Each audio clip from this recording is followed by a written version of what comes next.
Eu estou aqui para falar um pouquinho dos desafios dos CISOs no século XXI. Acho que para muita gente são os desafios que sempre existiram na vida de todas as pessoas, mas eles vêm mudando com o tempo e a adaptação para esses desafios é o ponto focal ou decisivo para a sobrevivência até mesmo no mercado. Inclusive agora, ainda há pouco, eu estava participando de uma reunião e hoje mesmo, como sempre, né, está sendo cada vez mais recorrente, a Europa está sendo atacada por mais um ransomware. Então, novamente, a função do CISO de coordenação de toda a estrutura de TI, de proteção, de preparação para um ataque prévio, tem que ser colocada à disposição e ficar alerta, porque ransomware hoje talvez seja um dos mais temíveis problemas que a gente pode encontrar na atualidade. Mas vamos começar um pouquinho pelo básico. Eu não sei qual é o nível de entendimento de todos, mas eu gosto sempre de falar um pouquinho, começar pela informação, né? Muito se diz assim que a informação é o novo petróleo, a informação é o bem mais valioso do mundo. Isso saiu inclusive na The Economist há algum tempo atrás. Bom, basicamente, para quem não percebeu ainda, tudo hoje é informação, trata-se de informação. O plano de comercialização de uma empresa, como é construído um automóvel, mesmo o sistema financeiro, são bancos de dados. Então, tudo o que nós temos hoje no mundo são informações. E há algum tempo, algumas empresas perceberam isso, perceberam o valor da informação e começaram a trabalhar com a informação, muito inteligentemente, trabalhando com o famoso Big Data, que com ele nós podemos ter perfis de consumo, perfil das pessoas, perfil de consumo de uma região, de uma cidade, de um bairro, e assim ter uma campanha de marketing dirigida, ou mesmo os produtos que devem ser lançados em determinado espaço, em determinado local. Mas como essa informação é valiosa, também traz outros problemas, né? Que é como dinheiro. Hoje, a informação é dinheiro. O ransomware, os ataques de ransomware se tornaram tão frequentes porque se percebeu isso também.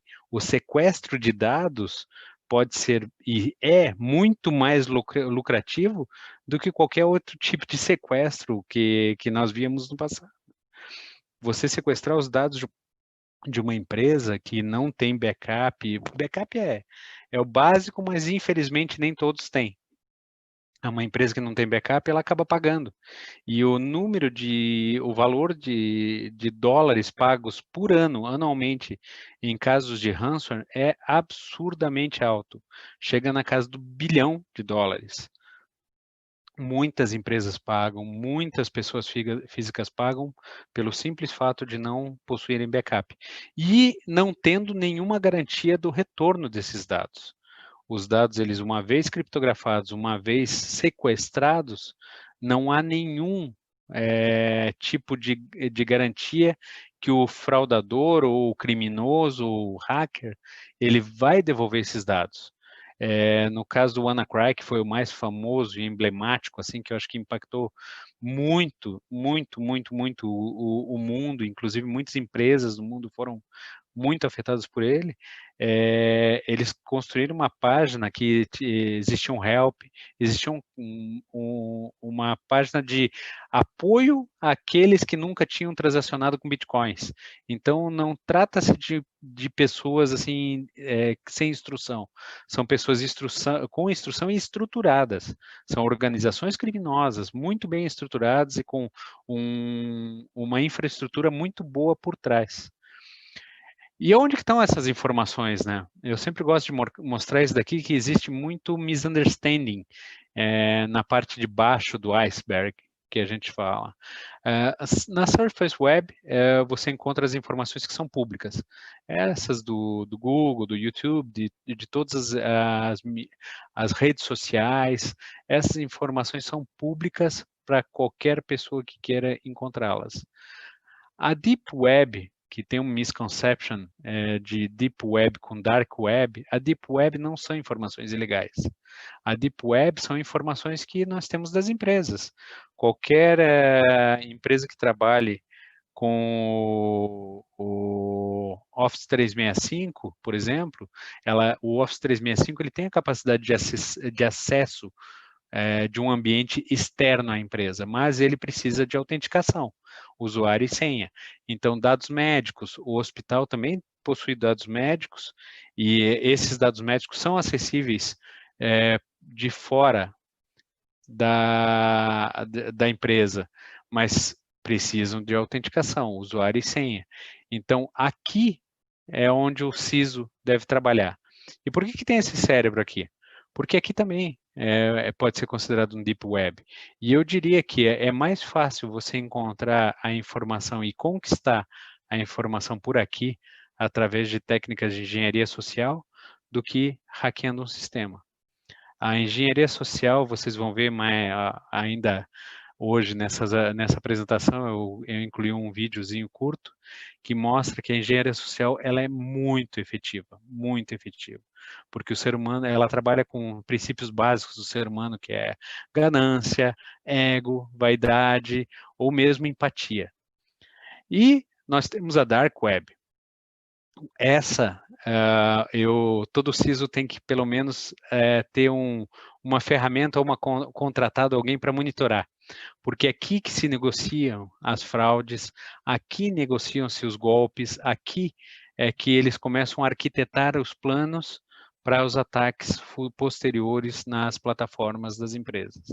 Então, existe uma rede de monitorações, assim como existem pessoas mal intencionadas aqui, existem pessoas monitorando essas redes, que são acessíveis somente com o navegador Store, né, que é The Onion Router, para garantir o anonimato, né, da pessoa que está acessando essas informações, ou que estão postando essas informações, e através de Kali Linux, geralmente, que é o sistema operacional que permite também essa anonimização mais forte ainda. Então, quais são os desafios que a gente enfrenta? Quais são as ameaças? Eu falei um pouco das que a gente conhece, né? Mas tem algumas também que são um pouco mais relevantes para o mundo do CISO, especificamente. Bom, os desafios, na verdade, são aqueles que nós já conhecemos. Por exemplo, existe aquela música, né, que o artista vai onde o povo está e o criminoso vai também onde o povo está. Então, um relatório saiu agora da Kaspersky, onde mostra que os ataques a redes de educação cresceram 350% no primeiro semestre. Por quê? Os ataques de DDoS, ou DDoS, né? Como queiram. Mas esses ataques se dirigiram principalmente às plataformas que estão sendo usadas no momento nessa fase de pandêmica.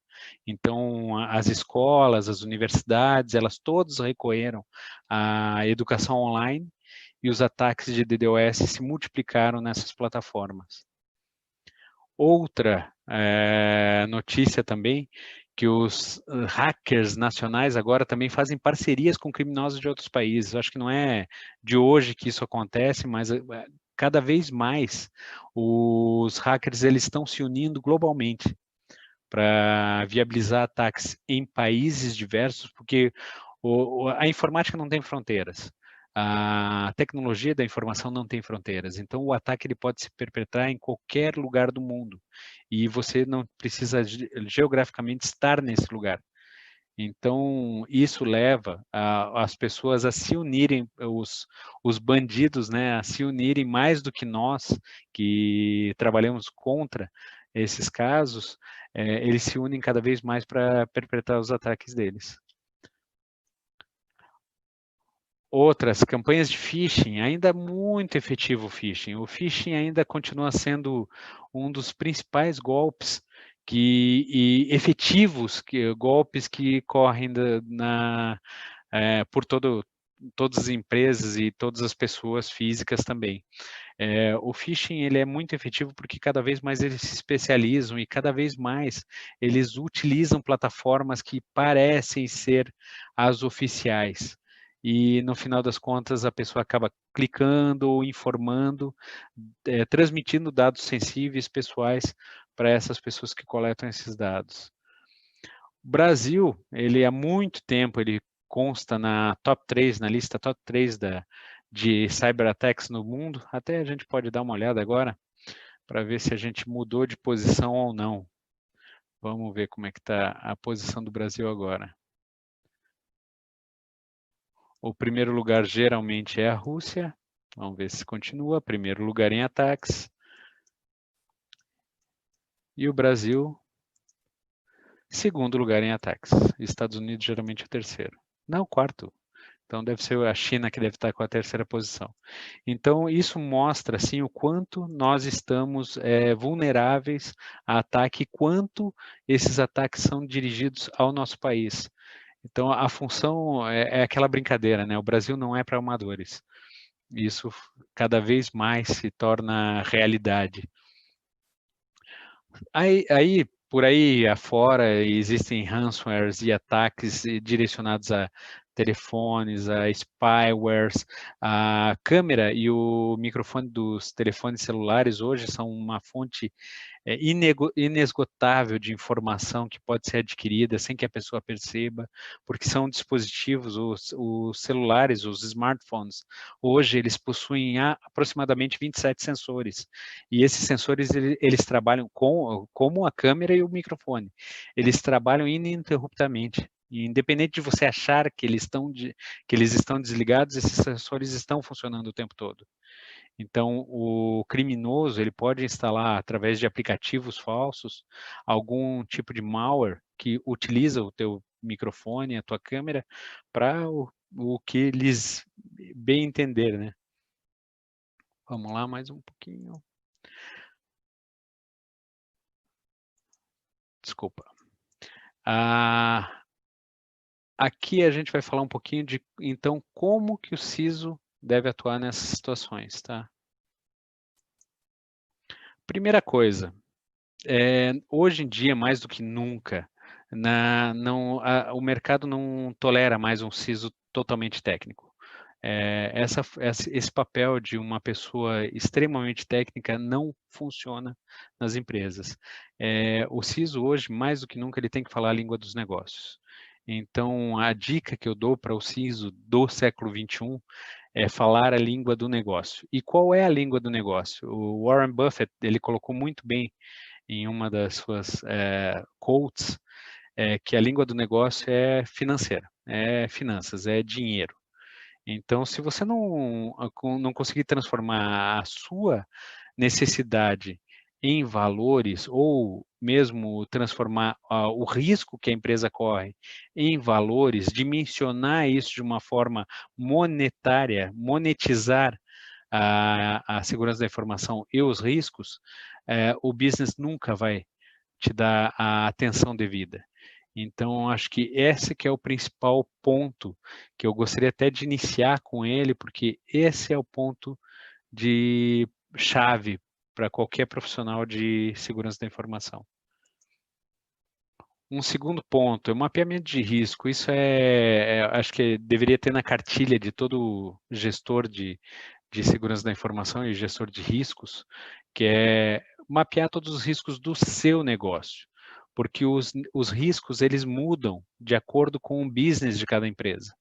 Os riscos para uma operação financeira são claros, evidentes, mas para uma indústria são outros. Roubo de informação, de sigilo, de segredos industriais, ou mesmo um mercado. Quais são os riscos de um supermercadista, um atacadista ou um marketplace? Então, todos esses riscos, eles mudam de acordo com o ambiente onde eles estão inseridos. Então, mais do que nunca, o CISO ele tem que entender do business para poder mapear os riscos.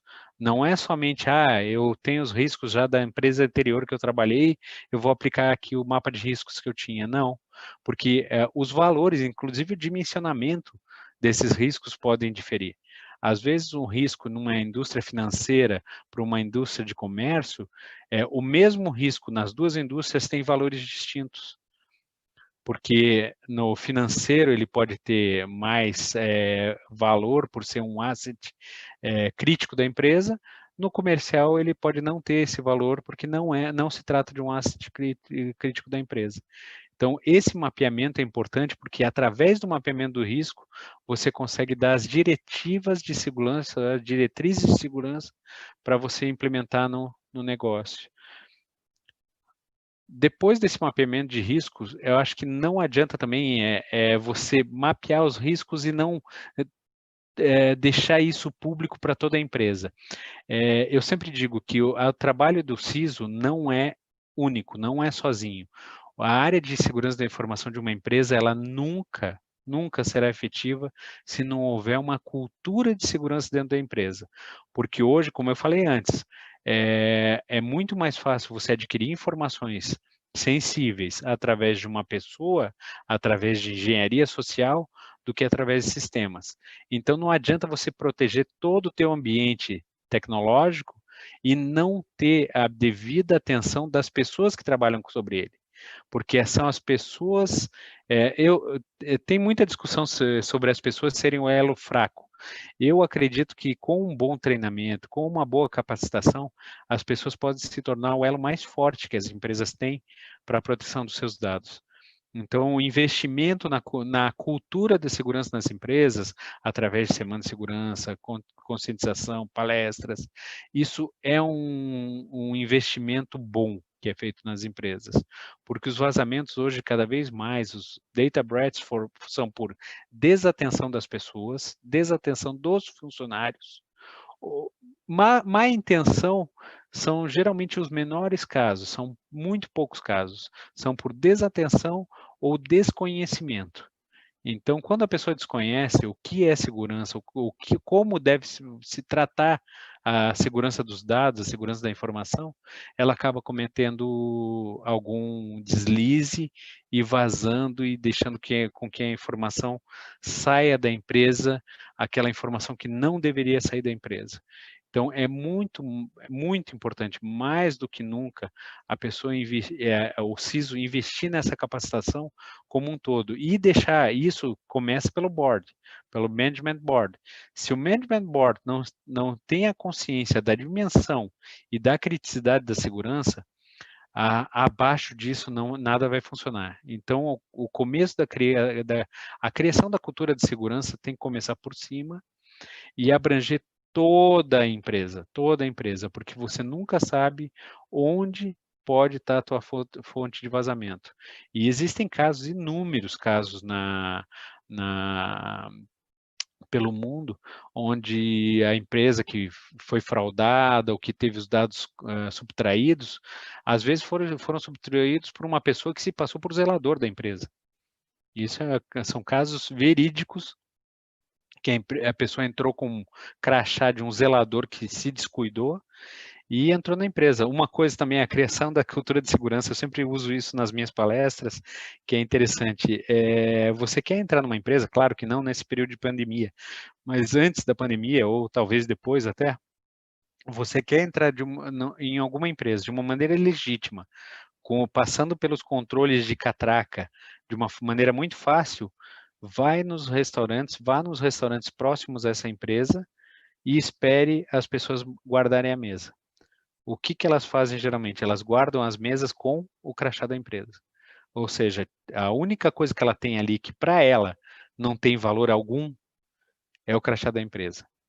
E o crachá da empresa vai para cima da mesa para guardar aquela mesa para poder ir se servir ou pegar o seu alimento e depois vou retornar para aquela mesa. Se você for num restaurante próximo à empresa, pega um crachá, você entra na empresa sem problema algum, porque dificilmente as empresas têm um sistema de cara crachá ou um sistema de reconhecimento facial. Então, é muito fácil você burlar os controles de uma empresa, é muito fácil você entrar dentro de uma empresa. E estando dentro da empresa, se você tiver um computador, um sniffer ou alguma coisa, você conecta na rede da empresa facilmente também. Se não existir nenhum tipo de NAC, de controle NAC, você entra. Então, é aí que eu falo do princípio da cultura de segurança. Se as pessoas não sabem que o crachá da empresa tem uma relevância e importância altíssima para ele, que aquilo ali tem que ser tratado com muita cautela e cuidado, até para não deixar visível para outros, as pessoas não vão se cuidar. E começa pelo básico até o mais avançado, os e-mails, a leitura, para quem você passa, de quem você recebe, como você deve verificar se aquele e-mail é legítimo, se a pessoa que está como remetente é a pessoa que deveria estar como remetente. Então, vamos passar um videozinho aqui, aquilo que eu falo da engenharia social, que é muito efetiva e vai continuar sendo efetiva até o fim dos tempos. Eu não sei se vocês conseguem ouvir o áudio. Que eu acho Eduardo, Júlio, desculpa. Para você compartilhar com som, você tem que descompartilhar, compartilhar novamente. Aí lá embaixo tem uma opção. Só um pouquinho, então, vou parar de compartilhar aqui. Deixa eu... Só um pouquinho. Stop share. Vamos compartilhar de novo. Tem uma opção aqui com áudio.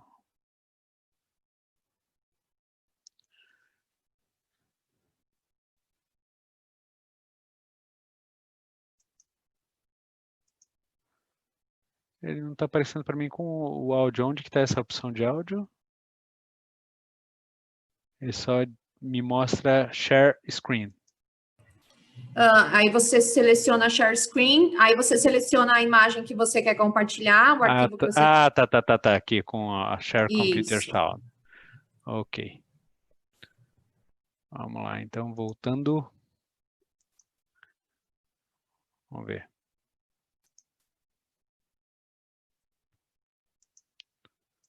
Ok, vamos tentar de novo. Me avisem se estiver funcionando. Vou retornar.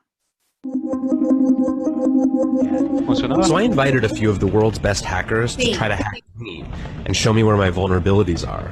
And now I'm going to meet them in Las Vegas for DEF CON, the biggest hacker convention of the year. They're going to hack me using social engineering, which is essentially hacking without any code. They just use a phone and an internet connection. Do you want to do a sample phishing call? What's phishing? Phishing is voice solicitation, and basically what you do is you use the phone to extract information or data points that can be used in a later attack. Let's do it. Who are you going to call? Maybe I'll call your cell phone provider and see if I can get them to give me your email address. I bet they're good. I bet they have my back. But yeah, go for it. I'm going to spoof from your number, so it's going to look like it's calling from you. Okay. Hi, I'm so sorry. Can you hear me okay? My baby, I'm sorry. My husband's like, we're about to apply for a loan and we just had a baby and he's like, get this done by today. So I'm so sorry. I can't call you back. I'm trying to log into our account for uses information and I can't remember what email address we used to log the account. The baby's crying and can you help me? Awesome. In just 30 seconds, at gmail.com, Jessica gets access to my personal email address. Now, if I needed to add our older daughter on our account so she could call in and make changes, how would I need to go about doing that? You would have to send me a secure PIN through a text message? Yeah, well, the thing is, I don't think I'll be able to receive a text message if I'm on the phone. Oh, I'm not on there either? So I thought when we got married, he added me to the account. Jess uses my girlfriend's name and a fake social security number 5127 to set up her own personal access to my account. Wait, I'm sorry, so there's no password on my account right now? Can I set that up? She even gets the support person to change my password. Thank you so much for your help today. So she just basically blocked me out of my own account. I'll get her fed after this. All right, thank you. Holy shit. So they just gave you access to my entire cell phone account. You're gonna have to go on and change your password now because it's Jess, my name. And all it took was a crying baby and a phone call. Yes. Bom, isso mostra bem como um ataque de engenharia social funciona. Aqui ele explorou a empatia e eu acho que qualquer pessoa entraria nessa, porque você vê uma pessoa que está... E eu não sei se todos perceberam, mas durante os primeiros segundos de ligação, A Jess passou um monte de informação que leva a crer que é uma pessoa que está passando por dificuldades. Ó. Nós nos aplicamos para um financiamento, o bebê recém-nascido está chorando, o marido, o suposto marido dela estava brigando ou reclamando com ela que ela não tinha resolvido ainda um suposto problema com a conta de celular, a conta de telefonia dele. Então, isso faz com que a pessoa que esteja do outro lado se empatize e queira ajudar, que nós temos como natureza humana querer ajudar uma pessoa que está em dificuldades, está passando por dificuldades. Então, essa natureza humana que é explorada nesses casos é a vaidade, é o ego, a ganância, o famoso golpe do bilhete de loteria premiada, o premiado, né, ainda funciona até hoje. É um golpe dos mais antigos que eu conheço e ainda hoje funciona. Muita gente recebe as pessoas na casa, né, que não sei se todos conhecem esse golpe, mas podem procurar na internet, é o golpe da loteria premiada. Existe toda uma encenação e o que é explorado ali é a ganância. E a ganância sempre é explorada em golpes. Quando a oferta é muito boa, é aquela velha máxima, né? De que nada é de graça. E quando for muito barato, desconfie. Porque as coisas têm um custo. E quando o custo está muito abaixo do normal, é grande a possibilidade que seja algo não tão bom ou fraudulento mesmo. Outra coisa, depois de estabelecer essa mapa de risco, criar a cultura de segurança, fazer com que todo mundo se conscientize da segurança, principalmente o board, eu sempre foco bastante no board, porque se o CISO não tiver apoio da direção da empresa, nada vai funcionar. Tudo vai ser sempre muito sofrido para o CISO. Eu diria que sempre será uma luta conseguir alguma coisa se você não conseguir convencer o board das necessidades de segurança da empresa. E após toda essa conscientização, trabalho de linguagem do business, de estabelecimento dos riscos, mapeamento, tem que ter um plano de segurança, tem um plano de ação, um Security Roadmap. Se você não sabe para onde você quer ir, não importa o caminho, é a velha história do gato e Alice na encruzilhada. Eu acho que era o gato que encontra ela na encruzilhada e ela pergunta, por onde eu devo seguir? E ele pergunta, para onde você onde você está indo? Ela, não sei. Então não importa que caminho pegar. Eu acho que o grande ponto da segurança e de isso serve para toda a gestão, né? É você criar objetivos, um plano definido para atingir algum ponto no futuro. E esse plano tem que estar muito bem definido com milestones, ou seja, você não dá para conquistar o mundo de uma vez só, mas é importante que você tenha um plano de conquista, ou seja, você ter traçado muito bem o plano para mitigação dos riscos que você encontrou lá atrás, naquele mapeamento. Então, todos os riscos que você encontrou, você tem que ter um plano de mitigação. E risco, para quem é da área de segurança, sabe, você tem 4 opções. Você mitiga, você transfere, você aceita, ou você mitiga, transfere, aceita. Oxa, eu esqueci até o quarto. Agora deu um branco aqui. Aceita, transfere ou... e trabalha os riscos residuais também, porque o risco pode ser que você não consiga mitigar um risco, você não consiga eliminar um risco. E o risco residual, você também tem que ter um plano de ação sobre ele. Ou mesmo os riscos que você vai aceitar, porque a aceitação do risco é uma decisão de negócio. Eu sempre falo que a área de segurança da informação é uma área de recomendações. Nós somos responsáveis pela recomendação da mitigação de um risco. Nós temos que deixar muito claro quais são os impactos caso esse risco ocorra, né? Caso esse risco venha a acontecer, se materialize. Deixar muito claro a perda que a empresa terá caso haja materialização desse risco, mas caso o business decida, ok, nós vamos seguir em frente mesmo com esse risco. Aí você tem que ter um plano de ação para minimizar esse risco, ou seja, se ele ocorrer, quando ele ocorrer, já tem um plano de ação sobre o risco. Então, é um trabalho hardware, árduo, é um trabalho muito... o escopo de trabalho é enorme. Quando você começa a puxar, é um novelo de lã. Você começa a puxar o novelo de lã e vem cada vez mais. Então, o pensamento do CISO ele tem que ter uma abrangência total dentro da empresa. Muito se fala, né, do CISO e CSO. Muitas vezes o CISO tem que virar o CSO porque tem também a segurança física envolvida. O caso do crachá não é a responsabilidade do CISO, é a responsabilidade do CSO, da segurança física da empresa.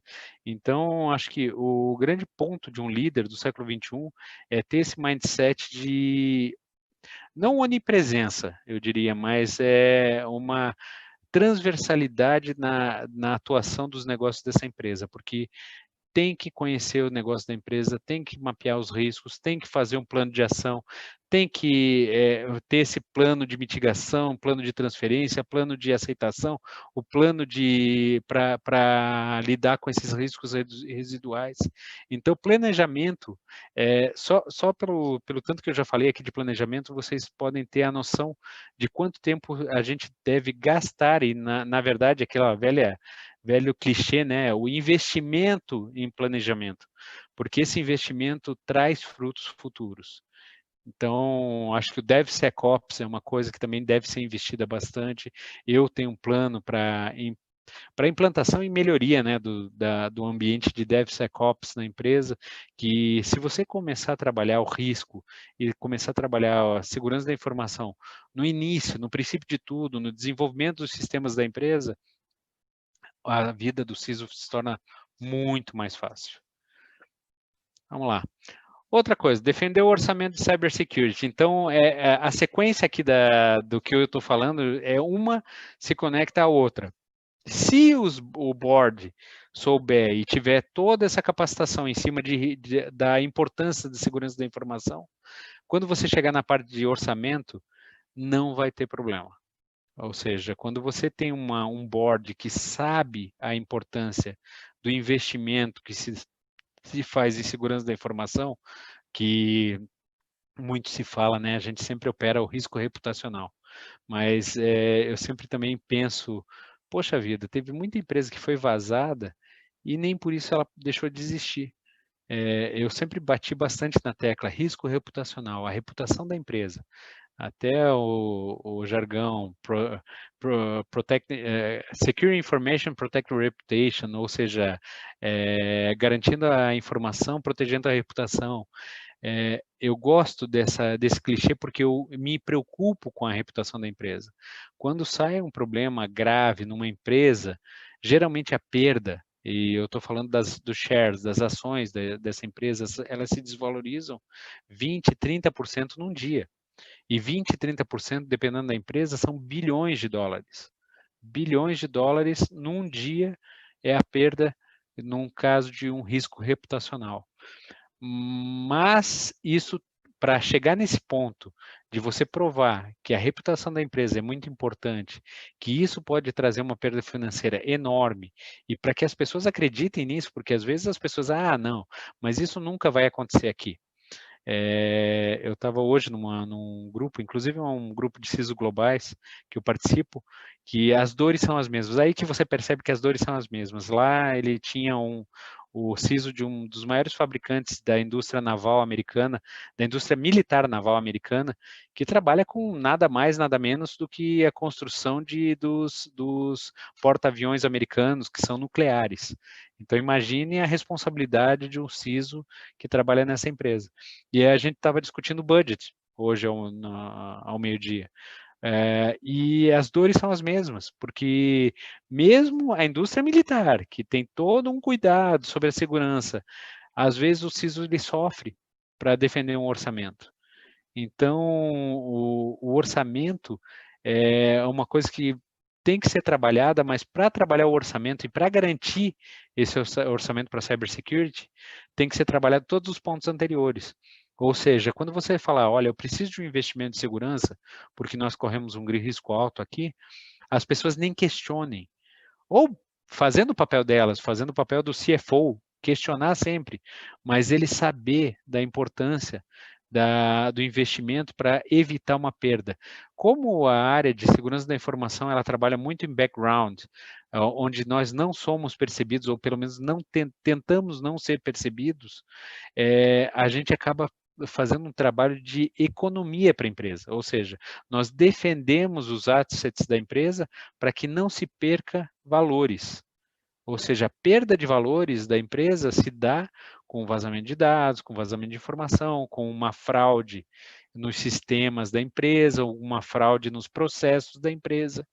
Então, nós trabalhamos no background com as equipes de prevenção à fraude, compliance, e todos os níveis de defesa, né? O primeiro, segundo, terceiro nível de defesa, mas é muito difícil de você justificar esse orçamento quando as pessoas não percebem o trabalho que você fez na realidade, porque o trabalho que você fez evitou uma série de problemas, ou seja, mas esses problemas não aconteceram.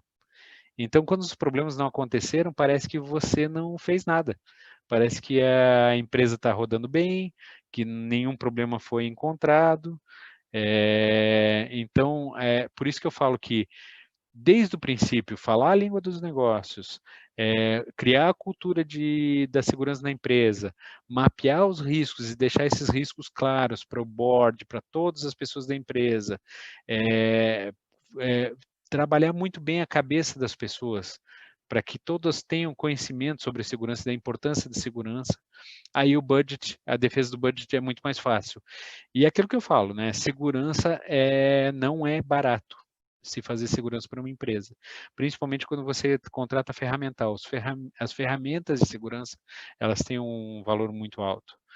São ferramentas que justificam o investimento? Claro que justificam o investimento, mas para justificar esse investimento, todo aquele trabalho anterior tem que ser feito. Então, o CISO do século XXI, esse CISO moderno, ele tem que ter essa habilidade de conquista, ou mesmo uma série até um pouco de programação neurolinguística, para você também trabalhar a cabeça das pessoas, para que elas percebam o que elas devem fazer e como elas devem fazer, e defendam a tua voz. Eu já participei de reuniões, eu acho que meu trabalho se torna muito efetivo quando, antes de eu falar de segurança, as outras pessoas começam a falar, não, mas a gente tem que prestar atenção na segurança, nós devemos incluir um pentest nessa aplicação, não esqueçam de incluir o valor de um pentest nesse projeto, a gente tem que fazer um risk assessment nesse projeto. Então, quando as pessoas começam a pedir a segurança antes que eu mesmo proponha, eu considero que o meu trabalho foi bem feito. Então, isso já aconteceu várias vezes, e muitas vezes até eu defendia o lado do negócio, mas escuta, se a gente colocar segurança demais, vai inviabilizar o negócio, não vai inviabilizar o negócio, essa inversão de papéis é interessante, porque o CISO, atualmente, ele tem que trabalhar esses dois lados, a visão do negócio para não inviabilizar, porque se você deixar na mão de um CISO que quer colocar a segurança mais efetiva do mundo, que tenha 99% de confiabilidade, eu diria que inviabiliza qualquer negócio. Eu ouvia meu antigo CISO Global, ele falava que se você quiser segurança 100%, coloca toda a tua informação dentro de uma mídia removível, leva essa mídia aí para o ponto mais fundo do oceano, dentro de um cofre, e joga ela lá dentro. E olha lá ainda, talvez não esteja tão seguro assim. Então, a segurança 100% não existe. E o ponto importante da segurança é encontrar o ponto de equilíbrio com o negócio da empresa, com o business. Tá? Outro ponto, que eu já falei um pouco, né, é contratar os recursos corretos e as ferramentas certas. Isso é importantíssimo, porque o mundo da segurança da informação também ele é vasto. Hoje, você fala de contratar um profissional de segurança. Só que profissional de segurança tem vários flavors. também. Tem várias pessoas especializadas. Tem o profissional de segurança que é pentester, tem o arquiteto de segurança, tem o engenheiro de segurança, tem a pessoa que lida com projetos de segurança, ou seja, um project manager para segurança. Tem o pessoal de gestão de acesso, que é importantíssimo também na empresa. A gente está falando aqui de IAM. Então, a gestão de acesso de identidade é super importante de uma empresa, contratar alguém certo para esse local. As pessoas que trabalham com segurança de redes, a segurança de infraestrutura de servidores. Então, não basta você dizer, eu preciso de um profissional de segurança. Você tem que saber qual profissional de segurança você precisa e qual ferramenta você vai utilizar, principalmente. Eu preciso de DLP. Tem muito se fala, né? Não, a primeira coisa que a empresa precisa é de DLP. Será? Às vezes um investimento menor é muito mais efetivo do que um DLP. E não adianta você instalar um DLP next, finish. Ele tem que ter um setup muito bem feito. Ele tem que ter um ajuste fino muito bem feito. Senão você começa a ter muito falso positivo e a ferramenta cai em desuso. Ou mesmo, a pandemia trouxe muitas quebras de paradigma para quem trabalha com segurança. Então, VPN é a solução para tudo? Não sei, hoje eu me questiono. Até um tempo atrás tinha esse conceito de VPN. Então, a ferramenta certa tem que ser analisada. O que a tua empresa, o que o teu negócio precisa? Porque as ferramentas são caras, o investimento é alto e você tem que ser muito criterioso na escolha. Porque uma escolha errada pode te significar a perda do investimento, ou seja, a perda do dinheiro que você investiu, e você vai ter que conviver com uma ferramenta que não te serve. E mesma coisa o recurso. Você contrata uma pessoa altamente capacitada para fazer pentesting, mas a tua empresa não te proporciona um meio para fazer pentesting. Então não adianta, você jogou dinheiro fora. Ou você pega um profissional altamente capacitado em DLP e coloca ele para trabalhar com gestão de acessos, ou vice-versa.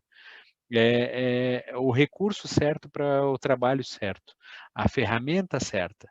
Então, cuidado com esses. Isso são truques, isso são armadilhas que a gente pode cair muito facilmente. Isso é uma coisa que, também baseado no que eu falei antes, está pronto para mudar, se adapta, porque a pandemia, essa é diretamente relacionada com a pandemia. Antes da pandemia, eu tinha toda uma estratégia de segurança traçada, com ferramental, com tudo num ambiente de escritório, num ambiente onde todas as pessoas estavam trabalhando em uma única rede, um único espaço, um único ambiente. Com a pandemia, todas as pessoas começaram a trabalhar remotamente. E então eu tive que mudar completamente a estratégia. E eu acho que esse ponto é importante. O CISO está pronto para a mudança, e essa mudança ser efetiva e rápida, porque os hackers, os atacantes, as pessoas que operam os golpes, elas não podem, elas não perdem tempo em agir. Então, essas pessoas, elas acabam sendo muito rápidas na estratégia, elas se aproveitam. Vocês perceberam lá no começo que os golpes utilizados hoje são em cima das plataformas que estão sendo mais utilizadas durante a pandemia. Então, eles se aproveitam do momento e eles são muito mais rápidos e efetivos no momento que estamos passando agora. Então, eles sabem que as pessoas estão em casa, eles sabem que as pessoas estão trabalhando de uma forma remota, estão usando computadores dentro dos seus lares, ou seja, o que eles vão procurar? Atacar talvez os roteadores das casas. E isso é muito fácil, porque, infelizmente, muitas pessoas ainda usam senhas fracas para as suas redes de Wi-Fi domésticas. Inclusive, contando uma historinha rápida, eu fui visitar um vizinho meu, ele me convidou para um churrasco e tal, e naturalmente, uma das coisas que a gente pede, né, qual é a senha do Wi-Fi? E nada mais surpreendente foi que era 1, 2, 3, 4, 5, 6, 7, 8. E é o top 10 da WASP, continua a ter top 10 da WASP. as senhas fracas, uma série de uns, existem alguns roteadores que não permitem, mas a maioria permite, e as pessoas acabam colocando senhas fracas porque elas têm medo de esquecer. Então, entrar numa rede doméstica, onde a pessoa está operando e trabalhando remotamente, é muito fácil. Então, essa trajetória, esse plano estratégico que você desenha, ele tem que ser rapidamente modificado de acordo com os riscos que você está enfrentando. Às vezes, as ferramentas que você utiliza no ambiente de escritório não te servem mais para um ambiente remoto. E você tem que ter essa ciência e ter a coragem de falar para o board e dizer, olha, o investimento que a gente fez no passado nessa ferramenta não serve mais. Eu preciso de outra ferramenta. Então, a gente vai descontinuar essa e operar outra. Então, a resiliência do CISO nessa hora é muito importante e a capacidade para mudança. Você não pode ter medo de dizer, a decisão foi errada, vamos mudar a estratégia porque essa decisão não foi efetiva. Então, a mudança de estratégia tem que estar sempre presente na cabeça do CISO, porque o mundo muda muito rapidamente, e muito mais rapidamente do que a gente consegue se modificar ou alterar uma estrutura. Então, acho que a percepção do mercado e a percepção do momento tem que estar sempre atento. E com essa percepção, você mudar a estratégia e mudar o ferramental. Se você precisar mudar também a equipe, você muda a equipe. Porque o que você não pode é ficar estagnado, dizendo, opa, já fiz um investimento e agora eu tenho que fazer esse investimento se pagar ou ter a sua contribuição, sendo que o investimento não vai ter a contribuição necessária.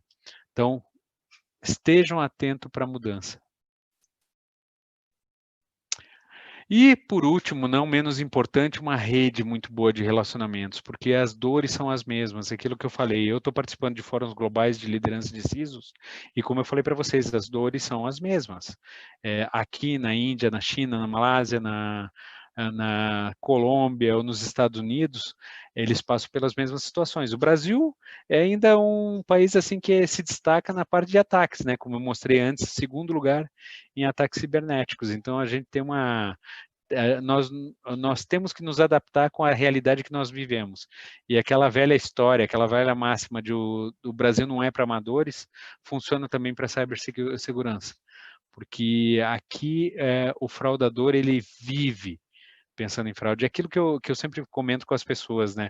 Enquanto nós perdemos um tempo para análise de uma fraude de 3 horas diárias, o fraudador ele usa 10 horas diárias para perpetrar essa fraude ou para pensar em todos os meios que ele pode utilizar para efetuar uma fraude.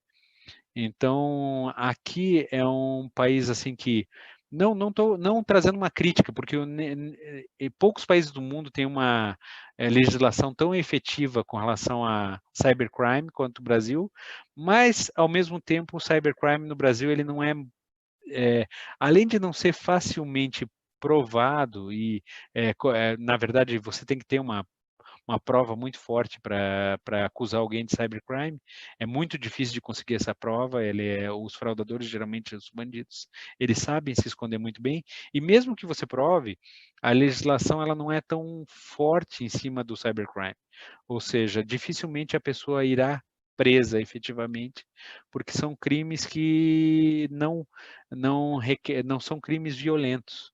E eu conversando com um delegado da DEIC, ele me falou que dificilmente uma pessoa que não comete um crime violento, de crime cibernético, ele estava falando, se não houve violência, então dificilmente essa pessoa vai para a cadeia.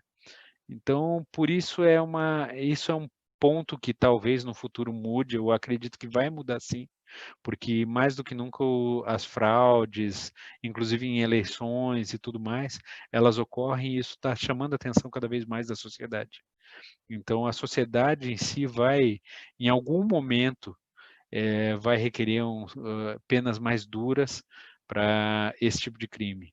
Hoje já temos penas mais duras para pornografia infantil, que se perpetra também por meios digitais, mas para o cybercrime, onde uma pessoa comete um crime ou mesmo phishing, dificilmente você comprova a perda financeira, então existe um caminho muito longo a se seguir. Então, a relação com outros CISOs é muito importante, porque, principalmente na tua área de atuação, no business da sua empresa, você tem que conhecer os CISOs que fazem o mesmo papel em outras empresas que são similares ao seu negócio. E esses CISOs, com certeza, eles vão poder te ajudar, ou eles vão poder contribuir com algum tipo de informação que você está buscando, ou mesmo você compartilhar informação. Acho que essa rede mundial que os criminosos utilizam para evoluir com as suas práticas, nós, as pessoas que trabalhamos com segurança, nós deveríamos investir muito mais tempo nas redes de contato e nas redes de elaboração de ideias, de propostas, de planos de segurança de uma maneira mais conectada. Porque é aquilo que eu falei, eles são organizados, tá? Às vezes nós não somos tão organizados quanto o crime. Bom, pessoal, era isso que eu tinha para falar. Eu queria abrir agora para, se alguém tem perguntas, por favor, estejam livres para fazê-las. E espero ter respondido algumas questões, ou pelo menos trazido algum tipo de conhecimento novo para vocês. Eu sempre falo que eu gosto muito desse tema, porque é um tema que naturalmente eu amo muito, sou muito interessado e poderia ficar horas e horas e horas debatendo aqui sobre ataques e maneiras de ataque. Mas, em resumo, assim, para a função de CISO, acho que esse é um pouco do escopo de atuação de um CISO, e tem muito mais por trás, né? Tem que desenvolver também habilidades políticas, porque não interessa onde você trabalhe, sempre vão existir questões políticas numa empresa. Perguntas? Oi, Júlio, muito obrigada. Chegou uma pergunta aqui para você. Você tem alguma preocupação específica com a segurança dos smart cards de pagamento? Sim, smart card de pagamento eu estava falando, não sei se vocês sabem, mas o smart card, não sei se estão falando especificamente da tecnologia de NFC, mas o smart card nos Estados Unidos há muito tempo, o NFC, existem duas coisas, né? O smart card, que é o cartão com chip, eu não sei se é exatamente isso que estão falando, o cartão com chip e o cartão NFC. São duas tecnologias que estão, às vezes, presentes no mesmo cartão. O Smart Card, ele trouxe muita tecnologia, o chip nos cartões, ele trouxe muita tecnologia e criptografia para os cartões para mantê-los mais seguros. Eu não conheço, já li um caso de Smart Card que foi clonado, ou cartão com chip que foi clonado, mas existem vários tipos de chip também, né? E tem o custo.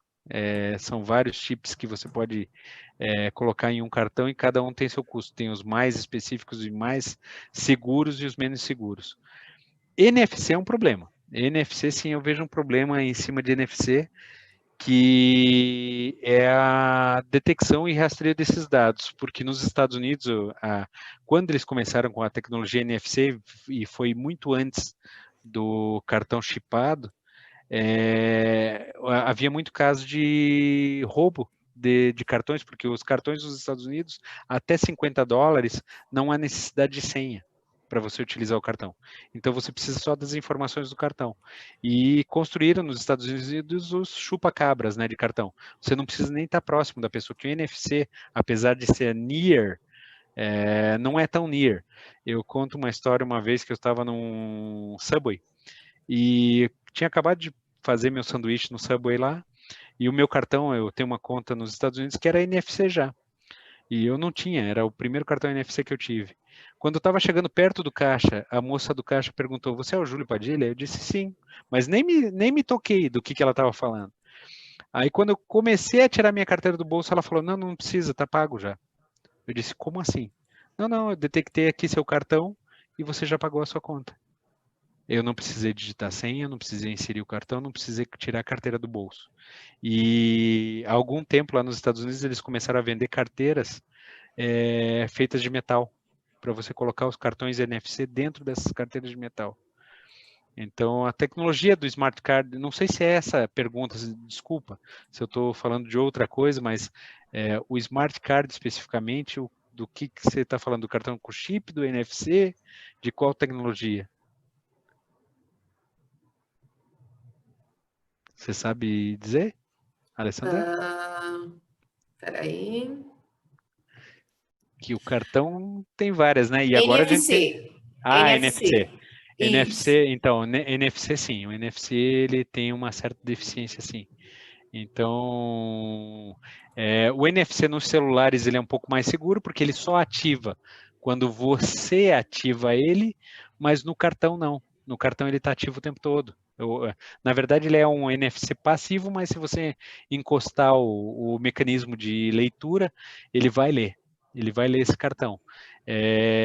Apesar daqui todo mundo encostar o cartão no leitor, como eu falei, essa near não é tão near assim. Vocês percebem que nessa história que eu contei do Subway, a pessoa leu o cartão antes que eu tirasse a carteira do bolso. Ou seja, o raio de alcance, acho que o mecanismo de leitura depende muito do mesmo mecanismo que você usa para leitura do NFC, é muito maior do que a gente pensa.